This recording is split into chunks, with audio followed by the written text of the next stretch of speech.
There is absolutely nowhere in the world they can compete with this.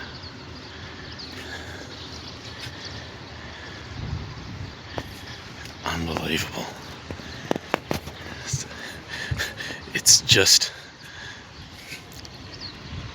on the eve of spring, or it's past the eve, really.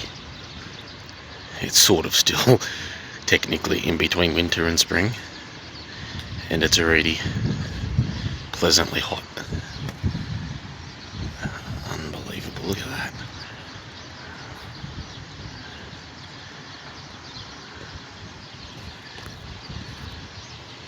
This is the Luna in Malta, the top floor.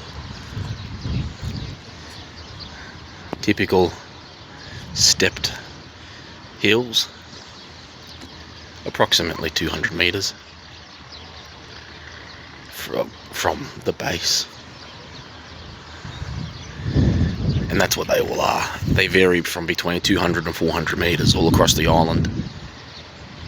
But they protrude in a particular way where they look a lot bigger than everything you even see in Australia, because with the mountainous terrain in Australia, although it does average 1100, 1200 meters, it tends to not be a peak or a peakish type of disposition. See, that was just a foretaste. Now look at this. You can't compete with this. If you were here, you'd understand. The camera just doesn't capture it. So on top of there, that's I believe that's Selman or the Red Castle, or the Red Tower. So if you go for a hike around the bay and go up, you can sort of go in the tower and explore that. This is Malta Bay. This is where 10,000 knights got off their ships at the end of the siege, just before 11th of September 1565. And that goes out to a cape, and then it does come back around. Eventually you're at Chotakelwa. In that direction, just over that hill, is where St. Paul landed, traditionally, and I actually believe the tradition. Reason being is where they found anchors, and suppose he landed elsewhere on the island, that could be any anchor. The Romans, this was a Roman island for over 1,000 years, so you're going to find more than one set of anchors.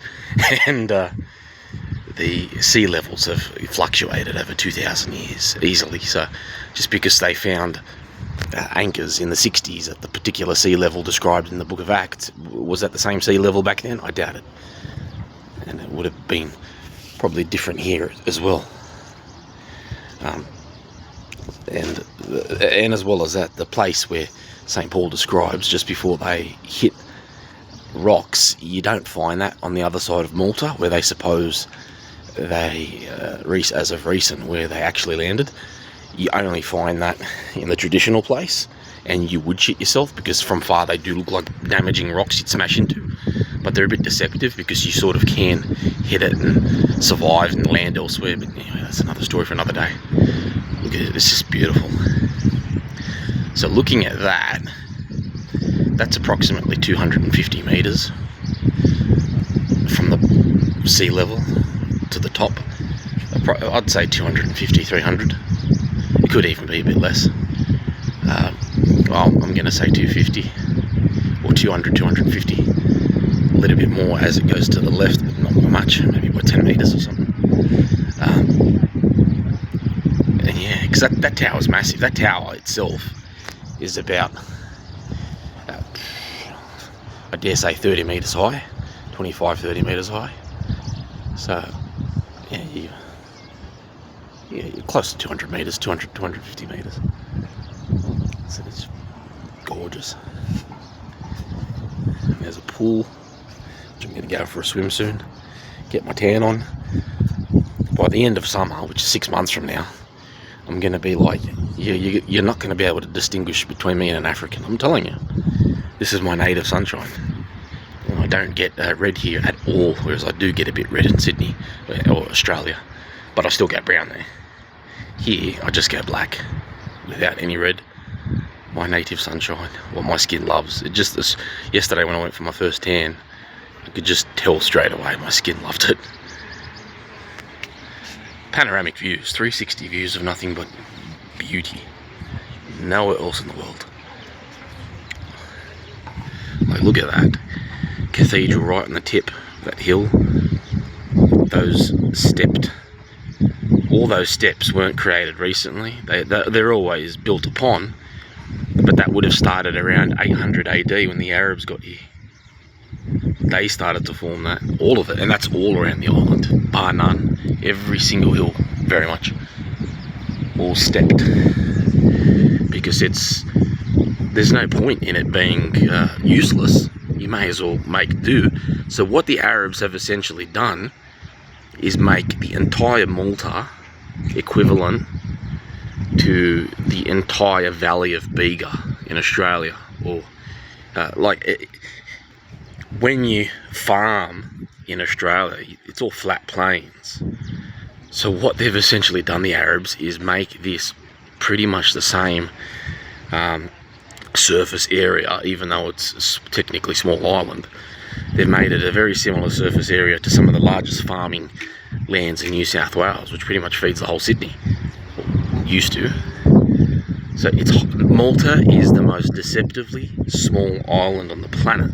Its coastline over 100 kilometres, if not 150 kilometres, because it goes in and out and in and out. So when you take the car on the coast, you're actually going for a very long drive. You're not going for a 20-minute drive or anything. You're winding back and forth around each bay. So as you can see, that's what the whole Malta does. It goes in, comes back around, out, and it keeps on doing that over and over again, as if someone done it on purpose. So even though if you do not trigonometry, if you do the 2 pi r thing, if you get the surface area of Malta, if you do the radius, it would come out like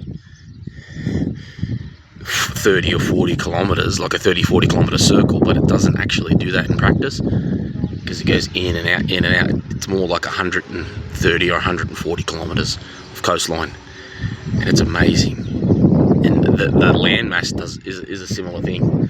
You look at it on a map and it's like, oh, it's not that big, but then you actually come here and these hills, as I said earlier, they're not massive mountains, but they're absolutely gigantic hills. The whole Malta, they're just hills after hills, and they act like mini mountains, and they just make Malta enormous. So Malta on a map is deceptively small.